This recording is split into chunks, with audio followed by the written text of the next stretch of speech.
Hello everybody, welcome to my studio. Again, I'm George Coll, here with a new painting this week out here in Utah. So, this painting this week has a lot to do with shadow and light. And a lot of newer painters and even good painters struggle with getting their values right. And that's what we're going to be doing today and the next two lessons for this week. I want to also stress the importance of getting outside and painting and getting good critiques. I'm only supplying one portion of a three-legged stool to be good, and that is consistently giving you good references and good instruction every week. And that is one important part, I think, for my foundation with my teachers that I had. So with that, enough about me, and let's go ahead and get started with this week's painting. And don't forget to subscribe to this channel. Thanks very much. Here we go. Bye-bye. Good morning, everybody, and welcome to starting a new series here in Utah painting. And what you can see from the overhead, I have my brushes laid out, and I have these three acrylic paints. These are Soho's acrylics, and what you can see from the background camera is I have toned the bottom of my canvas because it's just going to make this go a little quicker with all that shadow in there. So I'm putting my acrylics back away. You say, Mr. Coll, I thought you were an oil painter. Why didn't you tone it with oil? Well, you can certainly do that. It's just acrylics dry pretty quick. I put this on just about 20 minutes ago, and it dries in about 5 minutes. And it just covers up all that background white. You can do this with oil, but oil stays wet for a long time, and you might be pushing it around a little bit. So, with my Zoom students, what you might think about doing is darkening this up with some sort of a mixture of gray, blue. So I use blue, alizarin, and a little bit of burnt sienna. So that's what I would use in here. So for those of you that have not watched one of my videos before, you can find out about all my materials, my paints and brushes and other things that I use on my website, georgecollgreatart.com. You can also get this reference from there, which I have not put up yet, but I'll get that reference up on my website this afternoon. So I'm going to use a number 10, a 6, a 4. These are flats. Also a 2. And then I'm going to use this old brush that's all worn down and draw some shapes with it. I think it's an old Bright number 6. At one time, I can't even just look at it. It looks like a stub. Jeez. So I'm going to use that to draw some shapes and see how it comes out. So today what we're going to do is figure out where the shapes are going to be in the foreground and where the mountains are going to be, or the cliffs are going to be on the back. And then apply value colors to all parts of this painting today. This scrubbing brush is just going to be a drawing brush. I'm going to use this only in the initial part of the drawing, and then we are going to go to probably bigger brushes later. All right, so with that, before I get started, are there any questions from my Zoom class guys that are tuned in? George, what canvas size are you using, please? You know, I'm using a little bit bigger than I normally do. It's a 15 by 20, and that's what I'm going to be using today. Thanks. I'm going to mix a little bit of blue, a little bit of burnt sienna, and some white.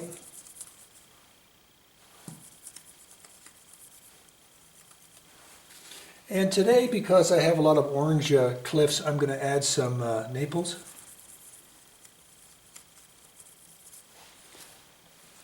and just a little bit of turp to get some distance out of it, meaning it'll last a little bit longer. And I'm going to figure out where these mountains are going to be. This is such a great reference, I'll tell you. When I stumbled on this one morning, this is near the ranger station at the Capital Reef National Monument. I think that needs to go over here a little bit. And if you make a mistake like I just did in drawing, you can erase it with a little bit of turp on your brush or on your paper towel.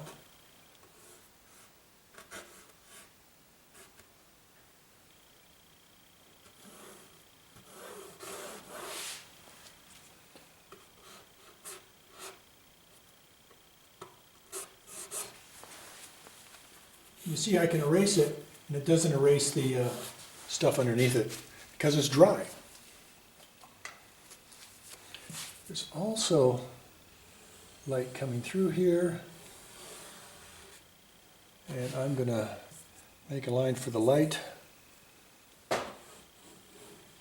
somewhere in here.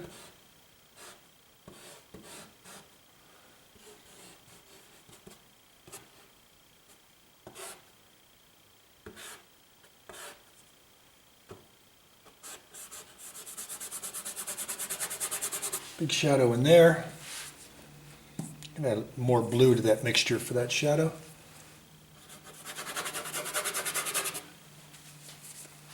Shadow here.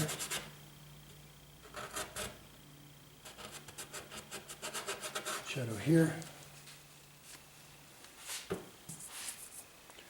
And down here I'm going to have trees. So I'm going to make a darker mixture. I'm going to add more blue, more more burnt sienna. I'm going to double check my cameras, make sure everything is working, and it is. You know, Ralph, you were asking me about canvas size, and what I'm thinking of doing one of these days in the near future is passing on to you one of the big steps I took to go from smaller paintings to bigger paintings sometime back. I forgot how hard that was and what a challenge it was for me, and I want to maybe do some big canvases with you all in the future. So I won't be able to do everything in 3 lessons, but I can certainly give you all a sense of how to go from smaller to bigger. There's going to be a barn in here, so I'm going to put the barn in, and in my reference it's a little smaller than I want it. So I'm going to make it a little larger and do a little drawing stuff here.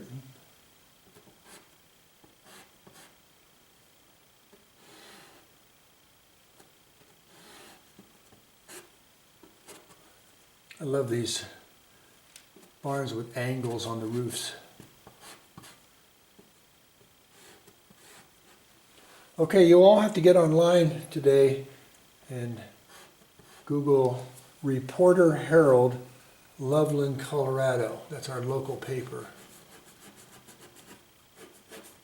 And see who's on the front page. Do we know him? Yes.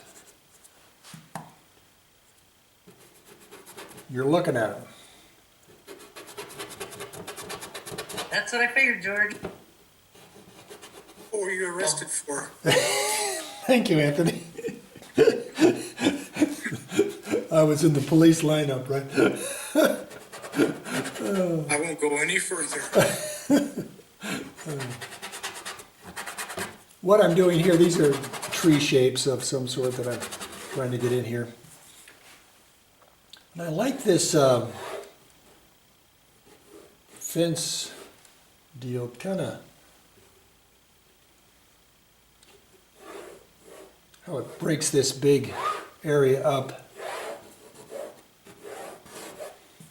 and divides it all up in here. So I'm going to get some idea of where that's going to be with these lines.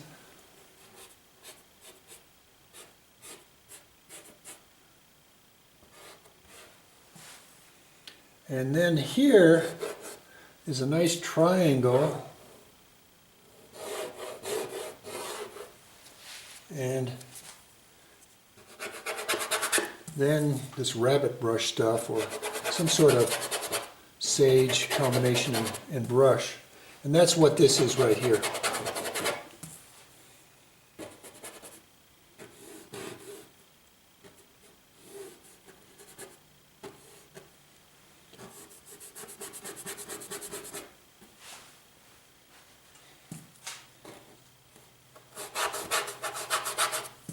And this is why this brush is so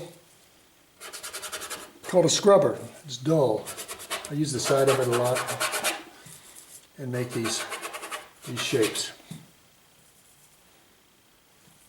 I got a little viridian to that mixture. I used a blue, brown, and now I added a little viridian. You see, it just darkens things up quite a bit.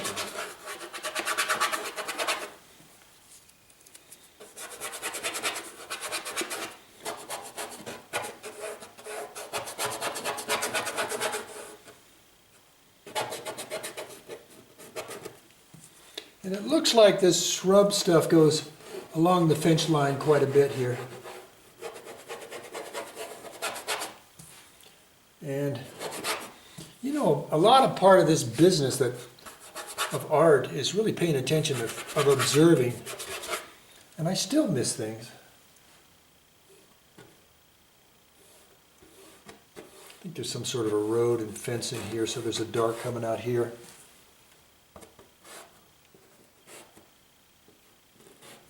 And then I get my fence posts closer together as I go back. I'm going to step back a second and take a look at the drawing. And so far so good. I think my barn's a little off to the right, which is good. It's not dead center. And let me see what I can do. I think there's a horizon line in here somewhere. I was here about 2 weeks ago.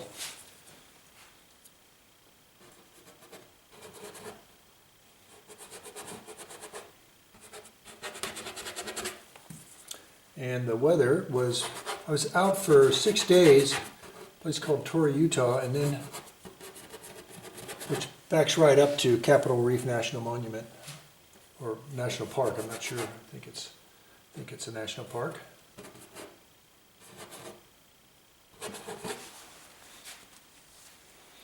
All right, I think it's time for me to say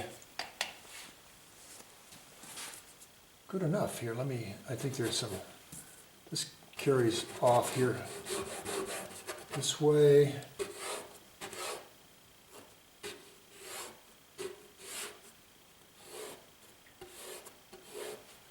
I'll put some, that's not quite right, they're too steep. I'm going to put some lines for plow here. So I'm going to make them more level and then get more like that. There we go. Now that's not in the reference, but I'm going to put it in anyway, because it's got some interest and has a strong dark to it.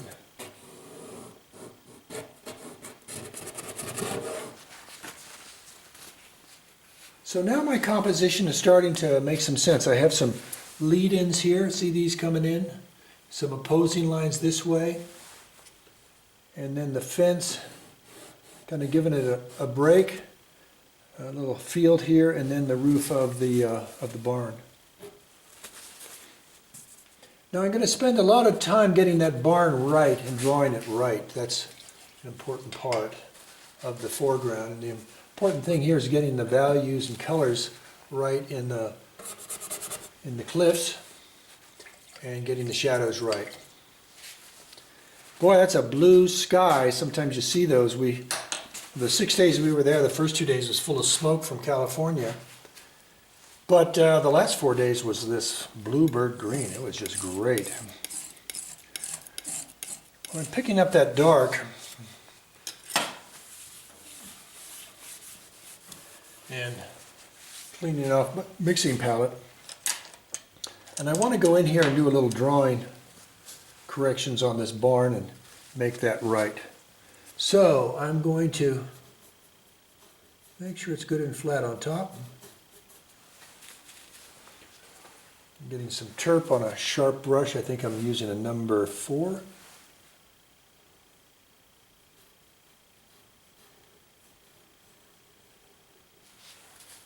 And lost my image. Let me get that back. And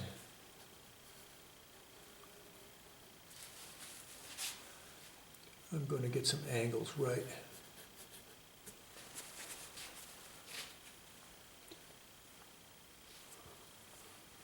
Let me pick up some dark here. It's a little bit more angle than I have it. And then I'm going to draw the crease line, make it dark. So that was a blue viridian brown. And I'm going to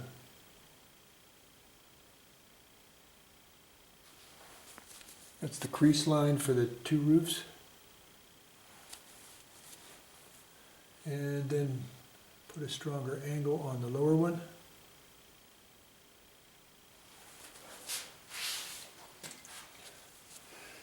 Now, as I said, I was going to make my barn a little bigger, and I'm going to check out here in just a second if I've made it too big or not.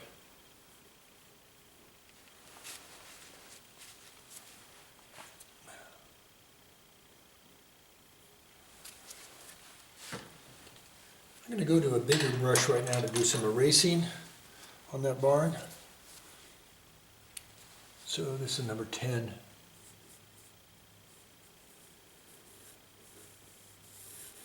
Took out too much.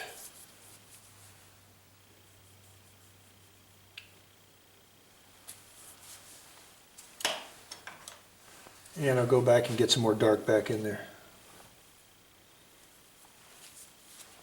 I think I needed this a little bit more here. Now,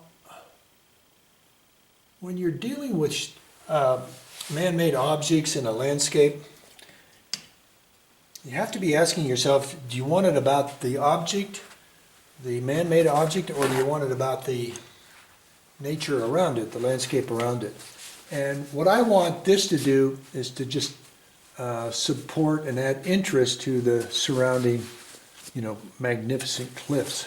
So I don't want to make it too big, but I also don't want to make it too small. And getting back and looking at it, I've made it a little too big. So I'm going to make some changes to it. So you sure are spending a lot of time drawing that thing. And I'm doing that because it's really important to get the shapes right. So I'm reducing the size of the barn as we speak. And I'm going to take off some of the stuff on the bottom and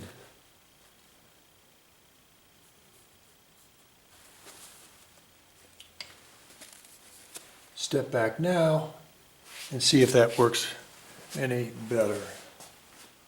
All right, I have an angle problem here. It doesn't match the other side, so I'm changing that angle and doing the right thing there. I'm going to bring it in just a little bit more.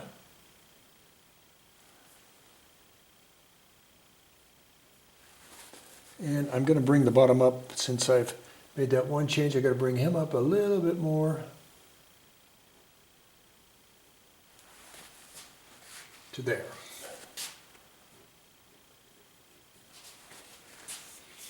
And if I change that, I've got to change this and bring this up a little bit. And that's kind of an angled guy right there. I want to make sure I get some good darks on this building. And that's what I'm doing right here.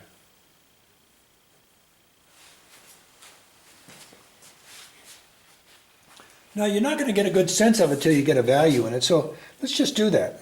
I'm going to get some ultra and a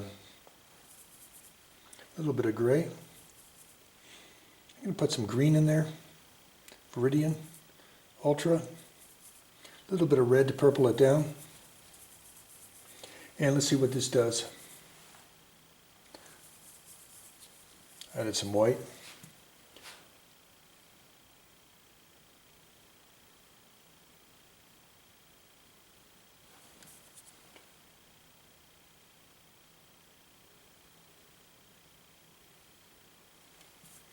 And I think the two angles have a different value.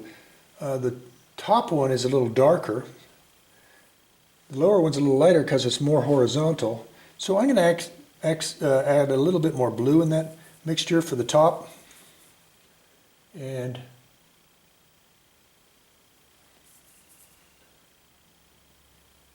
change the upper value on the upper part of the barn. And that's another good way to judge if the barn's too big, too small, that kind of stuff. Still get a hunch it might be a little big, but I'll worry about that once I work around it. All right, so let me clean up my palette here just a little bit. And we will continue to work on the lower section of the painting. Alrighty. So what I'm going to do now, which I don't normally do at this stage of the painting, is get some lights in the bottom with a small brush. So I'm using a number 2. I added some maples, a little bit of orange, and I need to define some things. Just get a sense of some lights down here under these trees.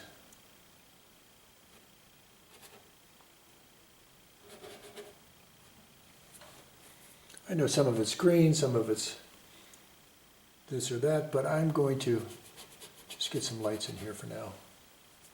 And I think there's kind of a V in here somewhere.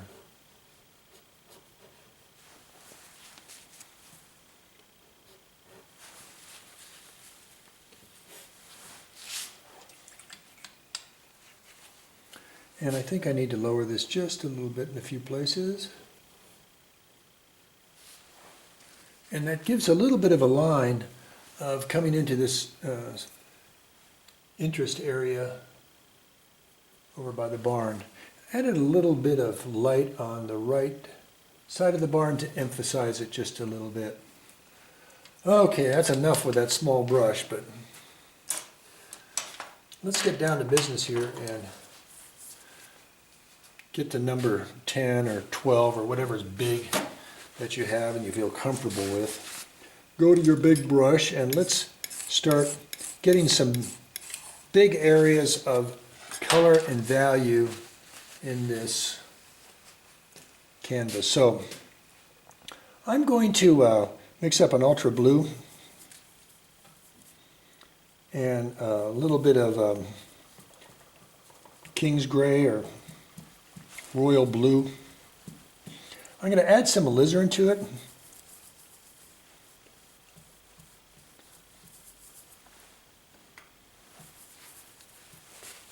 Now I know this is a dull green in here, but I'm going to put in a purple for now. I'm going to make this value and this value the same. Let me see if I can get a little bit of, added just a little bit of, and not too much of olive. And let's see what that does. That's perfect. Every once in a while I hit the home run. For now, that's really great.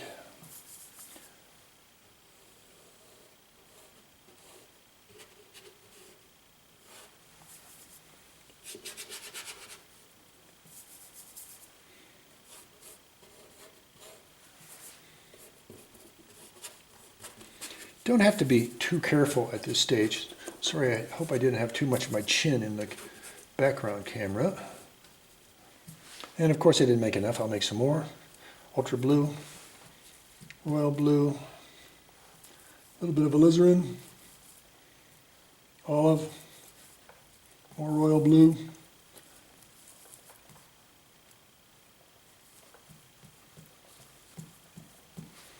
I'm going to add a little bit of terp to it. This is a thin stage of painting. There we go, that worked. I know there's other stuff back in here, but I'm just going to do this for now. And the important thing, I want to keep this in shadow. I know for newer students, it's difficult to say, okay, do a painting all, that's light and shadow, because it kind of comes out to be just one value. Like, well, where's the sun coming from? We're definitely going to know with this painting where it's going to be coming from when we're done. I mean, this is really bright stuff. The sun's coming in from this direction.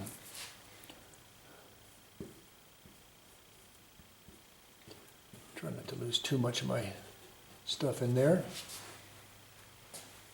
Now, I see there's an area here that seems to be lighter and pinker, so I'm going to add some more alizarin and a little bit more gray, a little bit more alizarin.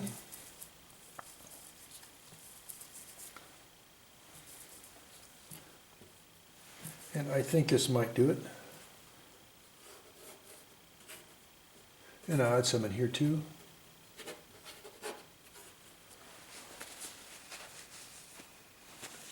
And I see some up in here too.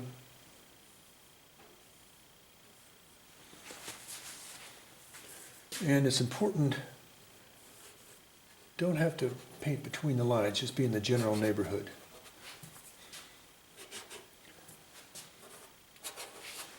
Now over here I want to get these dark foreground guys in, these bushes. While I'm doing that, any of the Zoom students have any questions? George, what?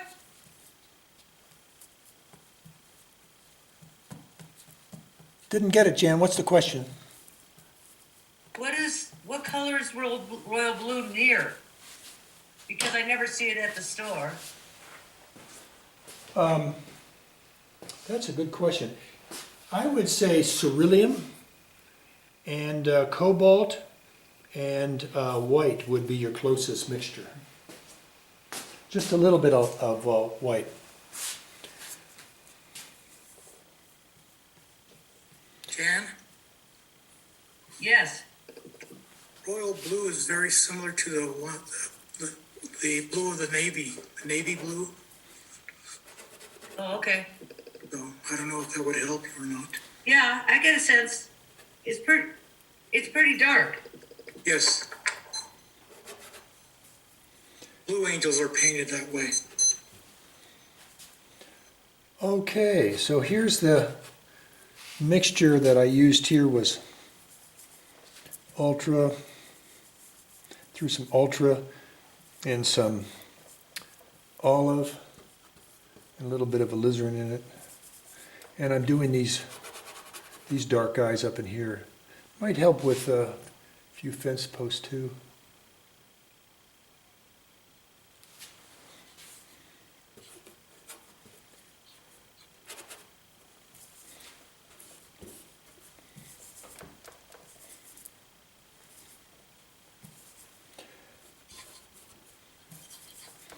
And there we go with some good darks. There's also some good darks coming off of here. I'm going to darken up my trees a little bit. Since I have this mixture ready and already made, I'm going to use it up on top. And what I'm hoping to do, at least at this very rough stage, is to say, hey, it's kind of a good way to lead into this subject matter here.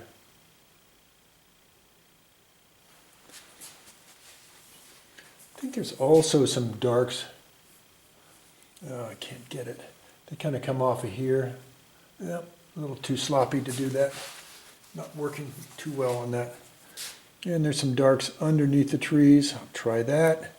And I'm running out of my nice dark product, but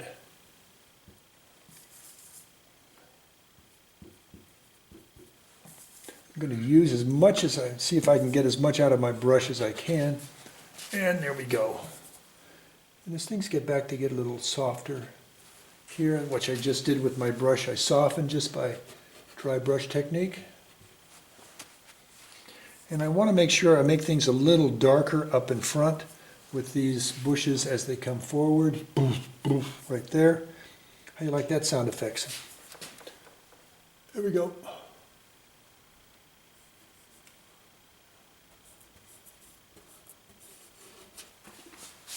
All right, so let me get back. You know, I'm happy with this.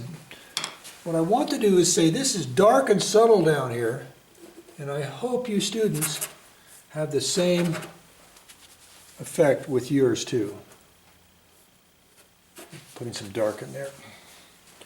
All right, time to go to the light. I'm going to pick up everything I have on my palette, stick it over into one corner, and see if I can come up with a good base color for the shadow in the hills here, or in the cliffs. So let me see if what I can do here with this.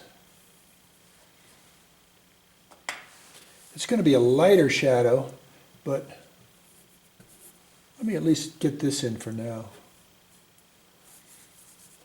So this was all my slop left over from all this down here. I mixed it all together.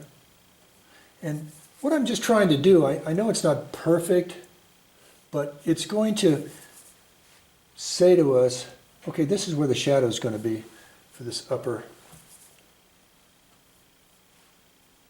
cliffside.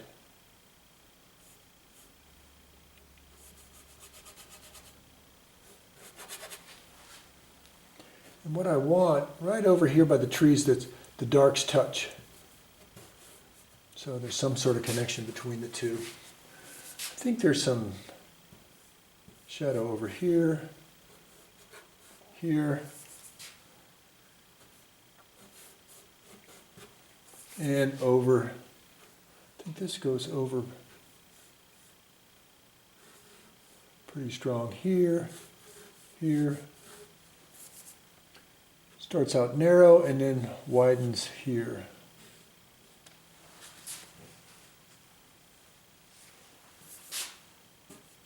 All right, any questions on this shadow design?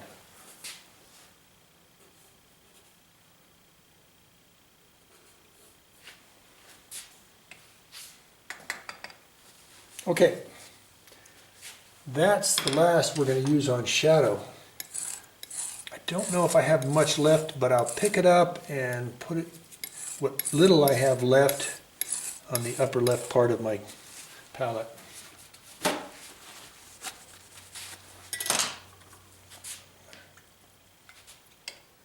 Well, I had open studio this last weekend. We have one more weekend of it here in Loveland. All of us artists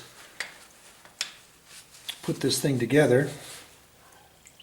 And it's being sponsored this year by the Thompson Valley Art League. And during the time of COVID, I just didn't know who or how many people would show up. And sure enough, not many people showed up. But the people that showed up were really great, and just about every one of them walked out with a painting. So that was nice.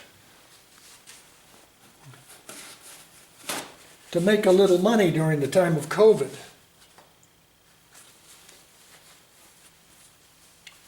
And when it comes to paintings, you know, like after I finish a painting, I'm still kind of connected to it. But then after a couple weeks, I say, okay, it'll be okay for her to let it go. What I'm doing here, I'm just thinning it up with a paper towel, picking up my value. I just lighten it up a little bit just by doing that. It's called the paper towel value change. All right, so I won't be able to finish this whole thing here in the next, for a 35-minute taping, but I'm going to leave the sky. I'll do that after class, I'm sorry. But I'm going to use, it's going to go from a Viridian to a Cerulean type, typical blue transition sky. But what I'm going to work on now is coming up with a base color for the cliffs. Now there's all kinds of designs in the cliff, but I just want to get some, pink Naples type mixture. So with that, I'm going to make a clean spot to mix. And I'm going to get some cad yellow light, little cad yellow. And that's a nice aspen color like we used in aspen last week. And now I'm going to add a little bit of alizarin. Too much. Start over. I'm going to add some white to this mixture. A little bit of alizarin. And as you can see, that's a nice pink color. I hope I made enough. And that'll work for now. So now I'm going to get my big brush, and even though it's got a lot of previous cool color in it, I'm going to wash it out and hope it doesn't contaminate too much, and get this in.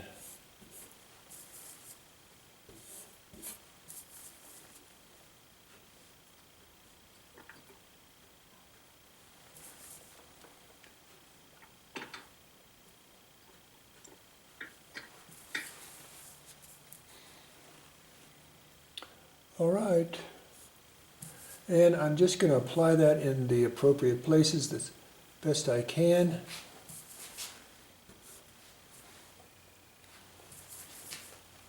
And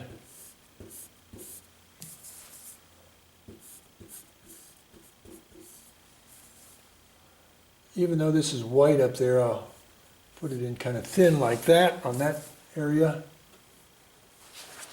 And right here where you see more white, I'll just thin it out more. And below that's kind of a pinky gray green, so I'm going to add some gray to this and some permanent green. I'm sorry, I'm going to add some Shiva to it. So it should be a kind of a light green gray, because there's some green in this area in here. And I'm hoping that this will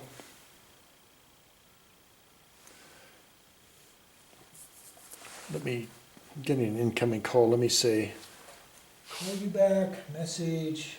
Sorry, can't talk right now. I love that feature. And here's my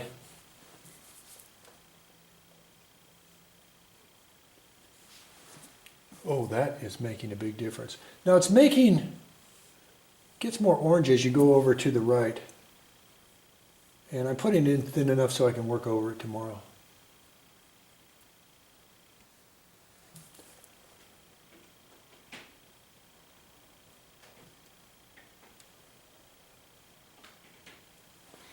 So we had high winds yesterday, and they're supposed to come back today, and I could feel the first gust just kind of shake the barn a little bit. Barn studio.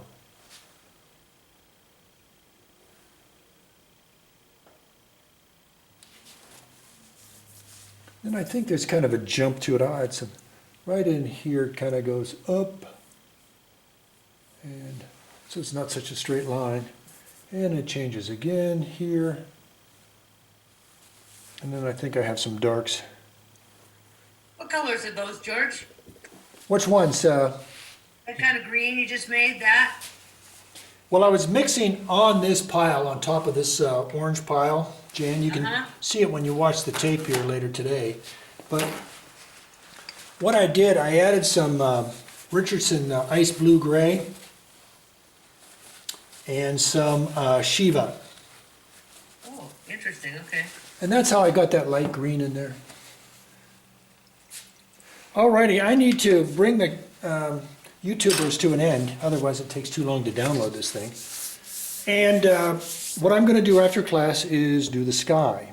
Now, many of us who have been watching me previously know how to put in these blue Viridian skies, and I'm going to put that in because sorry I don't have enough time. It's a bigger canvas today and wasn't able to do all that. So tune in tomorrow and we will start balancing all these values. Tomorrow is balance today. Today's block in, and I think we have successfully gotten that far. So with that, YouTubers, thank you so much for coming by and hope very much to see you tomorrow.